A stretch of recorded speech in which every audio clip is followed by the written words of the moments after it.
Voilà, J'en tout de suite. viens à une question et j'aimerais bien qu'on essaye de trouver vraiment des solutions, une méthode là-dessus. C'est un des problèmes qui est le plus rencontré, je pense, par les gens autour de moi qui ont envie Mm. d'investir dans l'immobilier. C'est comment on fait pour trouver des bons artisans et quels seraient tes conseils justement pour trouver des artisans de confiance qui te fassent des travaux de qualité, Yes. durables. Comment on fait pour trouver des bons artisans selon Ouais. toi, selon Fabien?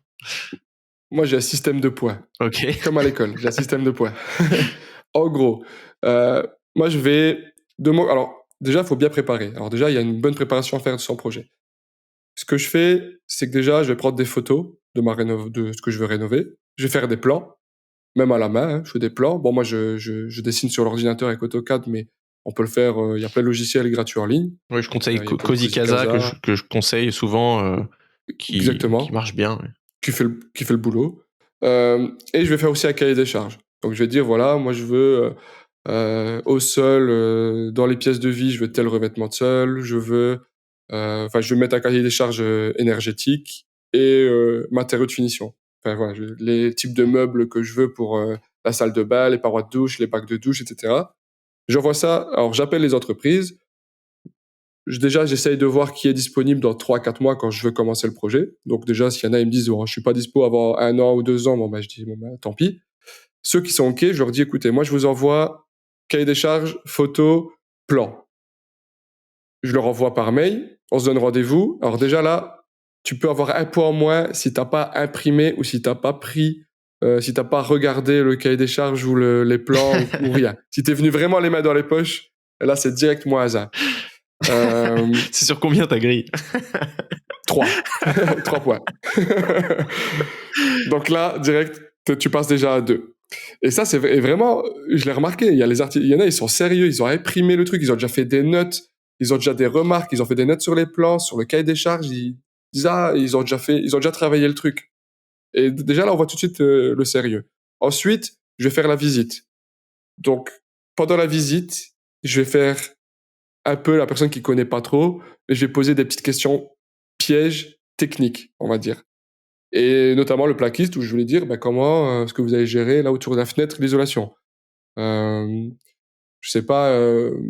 En fait, il y a plein de questions comme ça pour chaque corps de métier que je vais poser et je vais voir suivant la question. Par exemple, pour la toiture, s'il y a de la mousse sur la toiture, je vais lui dire comment vous allez enlever la mousse. S'il dit je vais mettre un coup de Karcher, machin, bon là aussi c'est éliminé parce que normalement on met pas vraiment un coup de Karcher, surtout si c'était des tuiles en ciment par exemple, parce qu'il y a un petit revêtement qui protège et ça fait qu'on l'enlève et 1 an après vous êtes sûr de re-avoir de la mousse. D'accord.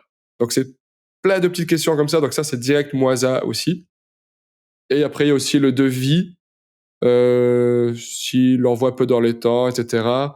Et aussi s'il donne des idées, des propositions pendant le chantier. Parce qu'il y en a, ils disent oui tout le temps, tout le temps. Ils disent oui, oui, oui, c'est bon, c'est bon, c'est bon. Ça déjà, il faut se méfier. Ceux qui disent oui.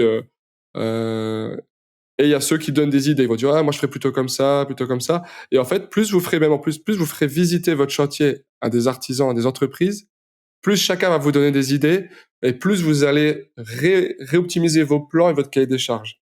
Donc en fait, ça vaut le coup aussi de faire des fois 10 visites, 10 entreprises, 15 entreprises, parce que chacun va donner ses petites idées. Donc moi, primordial, s'il vient les mains dans les poches, alors que j'ai envoyé, je me suis cassé la tête à faire des plans et cahier des charges, ça c'est déjà très mauvais point. Et en plus, s'il répond pas aux questions techniques correctement, très mauvais point. Là c'est même -2 direct.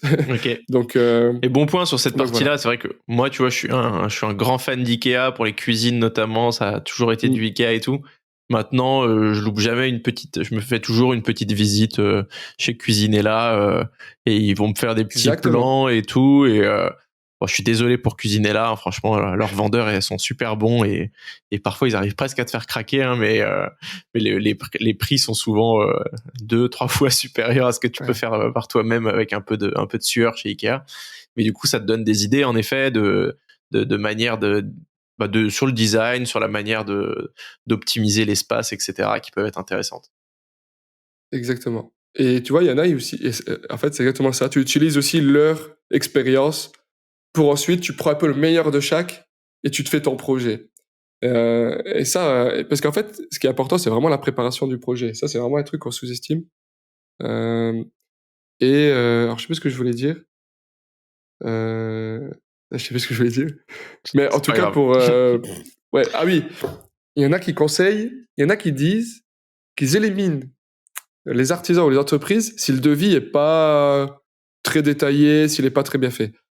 Mais moi, je pense que c'est une erreur parce qu'il faut savoir une chose, c'est que les artisans détestent faire des devis. Mon père est dans le bâtiment et c'est sûr que si tu le supprimes sur les détails du devis, mon père il a jamais un chantier. C'est exactement ça. C'est exactement ça. Et en fait, et je trouve que ça c'est vraiment un conseil de quelqu'un qui a jamais été sur le terrain. Et à part les grosses entreprises générales qui ont des secrétaires, qui ont des personnes qui font des devis toute la journée, eux oui ça va être nickel. Mais derrière tu vas le payer tout ce coût de fonctionnement supplémentaire.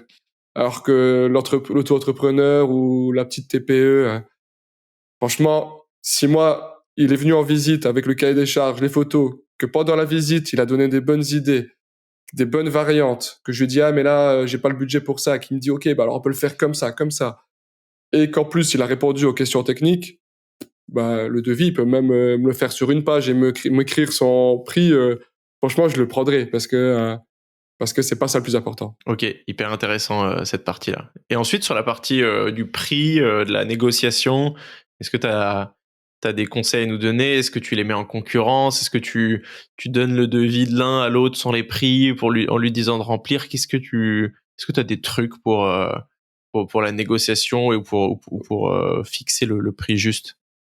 Ouais, j'ai testé plusieurs choses. J'avais notamment, à un moment, je faisais moi-même un bordereau. Ouais.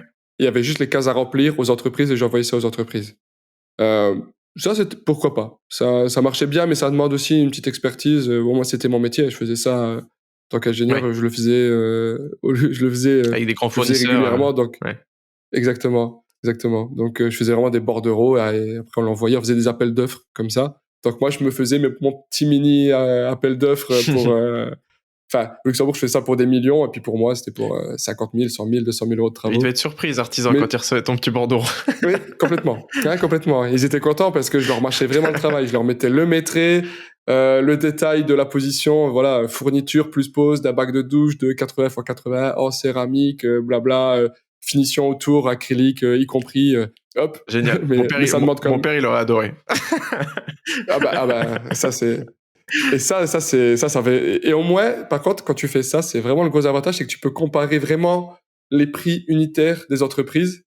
Parce que là, parce qu'en fait, si tu laisses la liberté aux entreprises, eh ben, il y en a, il va mettre des bacs de douche en résine, d'autres en céramique, d'autres, et en fait, tu peux pas comparer. Parce qu'en fait, tu compares un peu des choux et des carottes.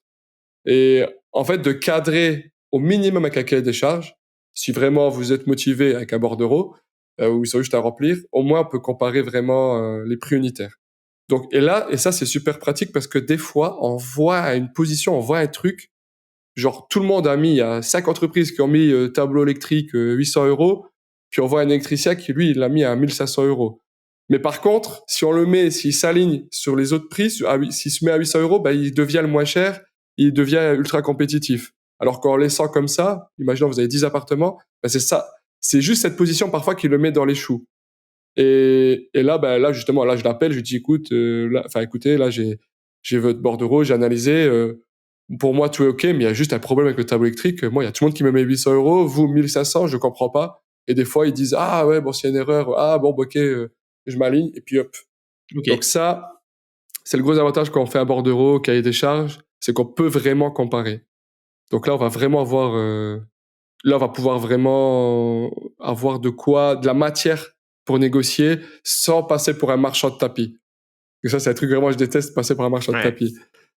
Et un autre truc, ça c'est la partie main-d'œuvre, on va dire, mais après il y a la partie matériaux.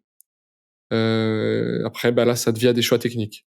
Voilà. Si la dalle en béton est peut-être trop chère, voilà, est-ce qu'on fait une dalle en bois? Si le carrelage c'est trop cher, est-ce qu'on va en mettre moins? Est-ce qu'on va plutôt mettre du PVC? Donc c'est toutes des questions à se poser. Voilà, si l'électricité c'est trop cher, est-ce qu'on peut pas supprimer des points lumineux, des prises électriques, des interrupteurs? Est-ce qu'on peut pas, au niveau des appareillages, descendre un peu en gamme? C'est tout des questions. Et alors, bien sûr, il y a des trucs qui sont non négociables. Il y a des trucs, il faut vraiment essayer de garder quelque chose de correct. Mais c'est la main d'œuvre, j'essaie de la négocier le moins possible. Moi, je vais plutôt jouer sur ça, sur la partie technique. Tu vois, il y a plein de trucs comme ça.